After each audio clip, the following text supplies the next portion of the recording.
والی جو چیز ہے وہ ایک بابرکت ہوگی، میں اسے اپنے کفن میں رکھوں گا، میں اسے قرآن پاک کے غلاف سی لوں گا، یا میں اس کو گھر کے اندر جو ہے وہ سینری وغیرہ بنا کے اس کی رکھ لوں گا۔ اور آپ نے دیکھے ہوں گے اس طرح کے بہت سارے لوگ کہ پورے جو دنیا کے مزاروں کی چادریں انہوں نے جمع کر کے اور کوئی آتا ہے تو اس کو دکھاتے کہ یہ فلاں جگہ کی چادر ہے۔ تو یہ اصل میں ان کی برکت حاصل کرنے کے لیے۔ تو اب اگر یوں چادریں زیادہ ہو گئی کہ چادریں مستقل نہیں رہتی، بلکہ جو جواز کی صورت ہے کسی کو دینے کی، تو کوئی آتا ہے، کوئی امیر آ گیا یا کوئی غریب آ گیا یا کوئی ظاہر آ گیا تو اس کو وہ چادر دے دی، اٹھا لی جاتی، یوں چادریں اٹھائی جاتی رہتی ہیں، نہیں آتی رہتی ہیں۔ تو اب اس طور پہ اگر زیادہ چادریں تو کوئی حرج نہیں۔ اعلیٰ حضرت رضی اللہ تعالیٰ عنہ کا اس پر ایک رسالہ بھی ہے، فتاوی رضویہ شریف کی 9ویں جلد کے اندر، بریق المنار بشموع المزار، مزار کے اوپر جو چراغاں کیا جاتا ہے، روشنی کی جاتی ہے، اس کے بارے میں۔ تو اس میں یہ چادریں چڑھانے کا مسئلہ بھی اس میں کافی تفصیل سے بیان کیا گیا۔ ماشاءاللہ، جزاک اللہ۔ اگلی کال کی طرف بڑھتے ہیں۔ السلام علیکم حضور، میرا سوال یہ ہے کہ میں حضرت داتا علی حجویری کے مزار مبارک پر حاضر ہوا تھا، تو یہاں جو لوگ ہیں آتے ہیں چادریں چڑھاتے ہیں، مگر ان میں ادب نہیں ہوتا۔ وہاں مزار پر جو لوگ آتے ہیں وہ ہندوانہ رسمیں ادا کرتے ہیں، جس طرح وہ باجے بجاتے ہیں بہت زور زور سے، ان میں نشے کی حالت میں بھی لوگ ہوتے ہیں، تو مزار پر طالب علم بھی ہوتے ہیں اور لوگ عبادت بھی کرتے ہیں، تو کیا یہ ٹھیک طریقہ ہے؟ کچھ گفتگو تو اس حوالے سے ہو چکی ہے، لیکن سائل پوچھنا چاہ رہے ہیں، ایک مزار کے انہوں نے نام بھی لیا ہے کہ وہاں پر کچھ اس طرح کے معاملات ہوتے ہیں، تو اس کے بارے میں مزار پہ بعض لوگ خلاف شرع کام جا کے کرتے ہیں۔ اب اس میں جو یہ خلاف شرع کام کرنے والے ہیں، اصل میں تو انہی کو سمجھایا جائے گا۔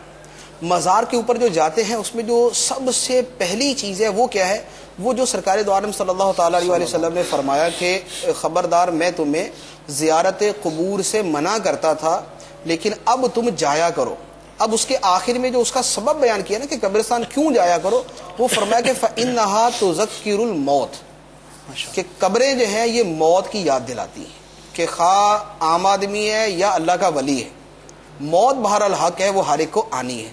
تو قبر پر، مزار پہ یا قبرستان جانے کے اندر ایک بنیادی نیت حدیث کی روح سے موت کی یاد ہونی چاہیے۔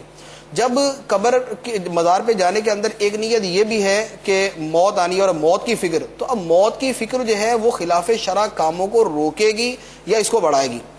تو اصل میں یہ ہوتا ہے کہ نیت جو ہے وہ اس کے اندر یہ مستحضر نہیں ہوتی، نیت حاضر نہیں ہوتی، ایک بات۔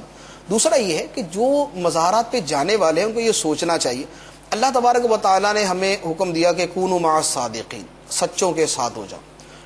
ہم ہر نماز کے اندر یہ دعا مانگتے ہیں، اہدنا الصراط المستقیم صراط الذین انعمت علیہم، اے اللہ ہمیں سیدھے راستے کی ہدایت فرما، راستہ ان لوگوں کا جن پر تو نے انعام فرمایا۔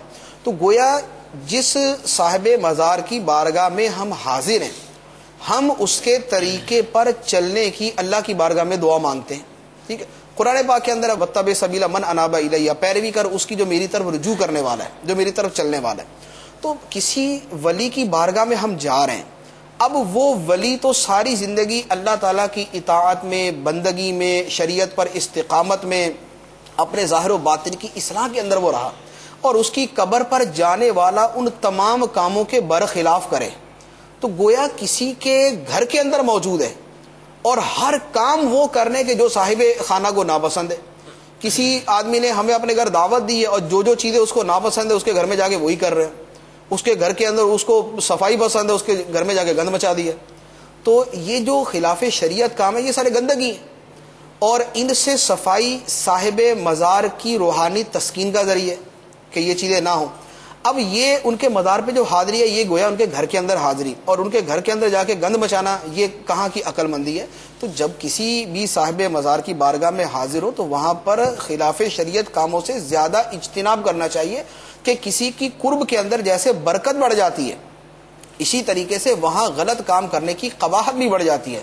ایک آدمی چوری کرتا ہے، اب وہ ایک آدمی جو ہے وہ چوری کر رہا ہے، ایک عام چوری ہے، اور وہی آدمی مسجد میں جا کے چوری کرتا ہے۔ ایک آدمی جیب تراشتا ہے کسی بازار کے اندر اور دوسرا آدمی جیب تراشتا ہے کسی مسجد کے اندر جا کے، تو مسجد کے اندر جو جا کے جیب تراشے گا، چوری کرے گا، لازمی بات ہے اس کی قباحت بڑھ گئی۔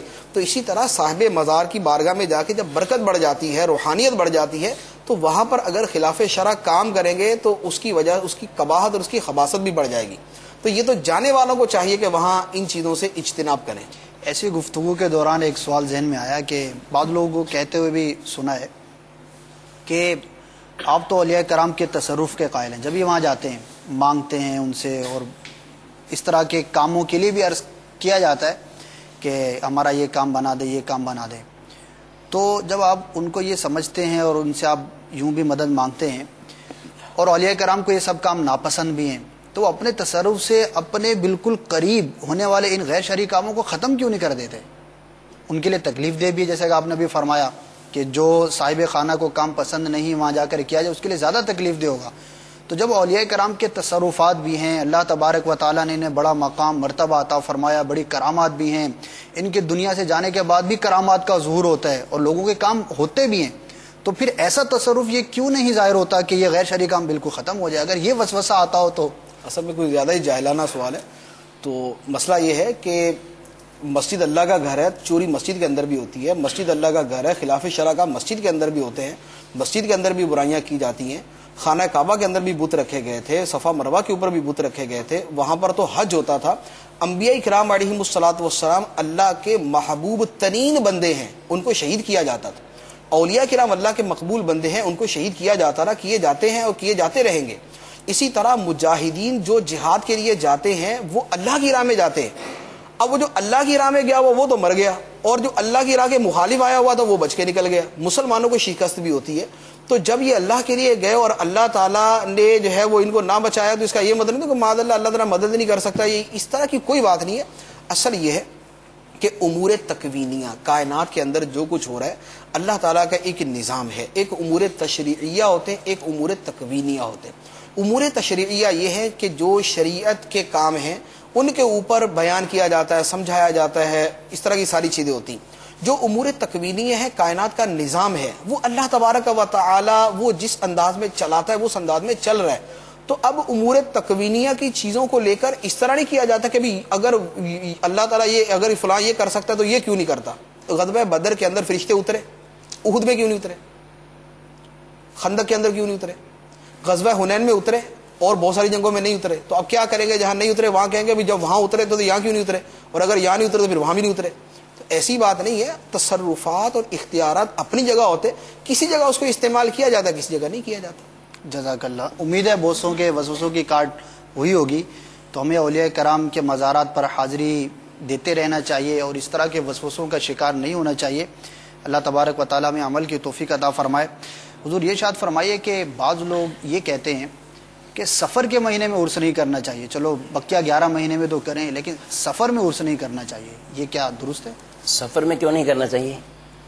عرس منانا ایصال ثواب ہے، جیسا کہ اور سفر میں ہی اگر کسی بزرگ کا وصال ہوا ہے تو اس کے خاص یوم وصال کو عرس منانا یہ بالکل جائز ہے، درست ہے. سفر کے مہینے میں بھی برسوں سے عرس ہوتے ہیں. سرکار اعلی حضرت امام اہل سنت کا عرس جو ہے وہ سالوں سے منایا جا رہا ہے، اور اس کے ساتھ داتا علی حجویری رحمۃ اللہ تعالی علیہ وہ تو کئی سالوں سے جو ہے منایا جاتا ہے، اور علماء کی ایک تعداد ہوتی ہے جو وہاں پہ بعض و نصیحت بیانات کرتے ہیں. ایک یہ شاید ذہن میں اس طرح آیا ہو کہ بعض لوگوں نے جیسے سفر کے بارے میں اور باتیں پھیلائی نا، سفر میں شادی نہیں کر سکتے، سفر میں نیا کام نہ کوئی شروع کریں، سفر میں کہیں سفر بھی نہ کریں، کہیں جائیں بھی نہیں.